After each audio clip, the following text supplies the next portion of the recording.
नमस्कार मित्रांनो, आज आपण जाणून घेऊ BMR म्हणजेच बॅच मॅन्युफॅक्चरिंग रेट. तर BMR हा एक प्रोडक्टचा फुल हिस्ट्री असतो. म्हणजे कुठल्याही बॅच कशा पद्धतीने बनवली गेली आहे, त्याच्यात काय काय इक्विपमेंट्स, कुठले कुठले रॉ मटेरियल्स आणि कुठले कुठले पर्सन्स इन्व्हॉल्व आहेत, ते सगळं त्या एका डॉक्युमेंटने ट्रॅक केलं जाऊ शकतं. तर BMR प्रोडक्ट क्वालिटी, त्याच्यानंतर पेशंट सेफ्टी आणि हेल्थ इन्शुअर करतं. स्टेप बाय स्टेप आपण BMR समजून घेऊ. पहिलं असतं प्रोडक्ट नेम, त्याच्यानंतर असतं बॅच नंबर, त्याच्यानंतर असतं क्वांटिटी, त्याच्यानंतर रॉ मटेरियल डिटेल्स, म्हणजे कुठले रॉ मटेरियल वापरले आहेत आणि त्याचं क्वांटिटी किती आहे आणि त्यांचा रेफरन्स, ॲनालिटिकल रेफरन्स नंबर काय आहे.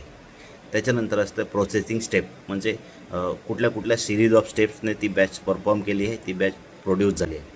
त्याच्यानंतर असतं सिग्नेचर ऑफ पर्सन्स, जे जे पर्सन त्यात इन्व्हॉल्व आहेत त्यांचे सगळ्यांचे सिग्नेचर. त्याच्यानंतर असते क्लिनिंग व्हेरिफिकेशन, म्हणजे इक्विपमेंट्स क्लिनिंग कुठल्या पद्धतीने केलं आहे आणि त्याचं व्हेरिफिकेशन कसं झालं आहे हे सगळं त्यात असतं. त्याच्यानंतर लास्टला असतं इल्ड.